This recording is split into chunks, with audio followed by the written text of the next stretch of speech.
कर ना सके हम प्यार का सौदा, कीमत ही कुछ ऐसी थी। कर ना सके हम प्यार का सौदा, कीमत ही कुछ ऐसी थी। जीती बाजी हार गए हम, जीती बाजी हार गए हम, किस्मत ही कुछ ऐसी थी।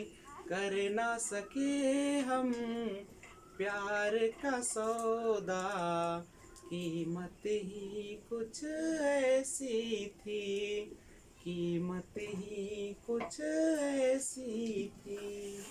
Hello friends, this is Vijay Rajput and welcome to learner eyes by VRP. तो ईबीएस क्लास के अंतर्गत मैं आज पार्ट 5 लेकर आया हूं और उसमें शिक्षण सहायक सामग्री टीचिंग लर्निंग मटेरियल चैप्टर को देखेंगे। शिक्षक पढ़ाते समय जो कुछ भी उपयोग में लाते हैं या प्रयोग में लाते हैं वो सारा का सारा जो होते हैं शिक्षण सहायक सामग्री कहलाता है। जैसे चौक, श्यामपट्ट, किताबें या चार्ट, कंप्यूटर या बहुत सारे और सकते हैं। तो जितने भी उसमें उपयोग की जाएगी वो सारा का सारा जो होगे वह हमारा शिक्षण सहायक सामग्री कहलाएगा। और डिटेल सुनिएगा। कहता है कि प्रायः देखा जाता है कि अध्यापक पढ़ाते समय श्यामपट्ट, प्रोजेक्ट, कंप्यूटर, किताबें, चार्ट आदि का प्रयोग करता है और अध्यापक इन प्रयोग बच्चों के ज्ञान को स्थायी करने के लिए करता है। शिक्षण सहायक सामग्री के माध्यम से अध्यापक अपने शिक्षण को प्रभावशाली बना सकता है। यदि अध्यापक शिक्षण सहायक सामग्री का प्रयोग नहीं करता तो शिक्षा उबाऊ यानी बोरिंग हो जाती है।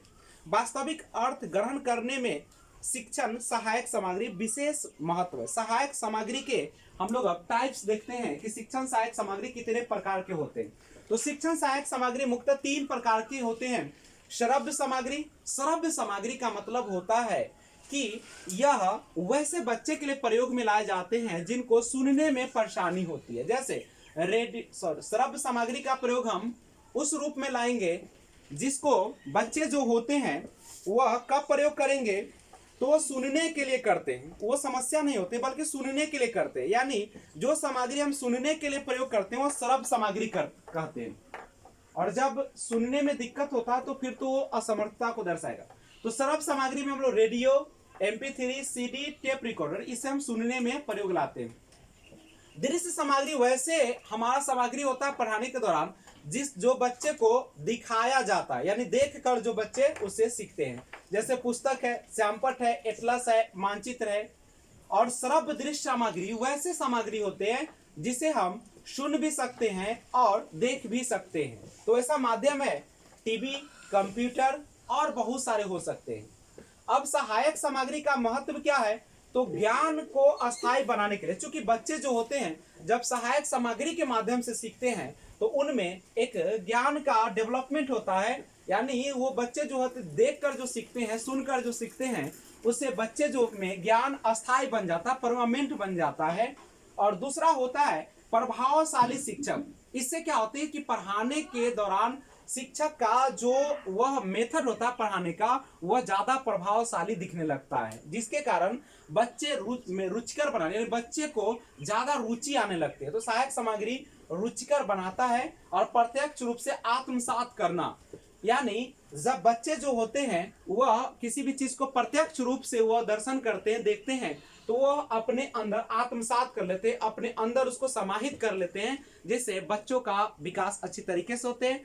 तो इसका महत्व यह है, आप जान सकते हैं कि बच्चे को सबसे पहले उबाऊ भी नहीं होगा, रुचि भी बना रहेगा, बच्चे जो सीखेंगे वो अस्थायी हो जाएगा और मन लगाकर भी उस काम को कई गुना साहस के साथ, उत्साह के साथ वो काम को संपादित करेंगे, जिससे हमारे शिक्षण व्यवस्था का भी माहौल बढ़िया रहेगा। इसीलिए जब भी हम पढ़ाने के लिए जाते हैं तो वहां पे शिक्षण सहायक सामग्री का प्रयोग ज्यादा से ज्यादा करना चाहिए। ऐसा नहीं है कि आप लेक्चर मेथड का प्रयोग कर देते हैं और जिसके कारण बच्चे उब जाते हैं। तो ध्यान रखेंगे इसका। मैं आशा करता हूं कि आपको यह वीडियो अच्छी लगी होगी। छोटा सा वीडियो है और अगर आपको वीडियो अच्छी लगी है, नए सब्सक्राइबर तो सब्सक्राइब कर दे, लेकिन बेल आइकन भी जरूर प्रेस कर दे, ताकि आपको जब भी मैं वीडियो अपलोड करूं तो वह आसानी से प्राप्त हो जाए। Thanks for watching. जय हिंद, जय भारत।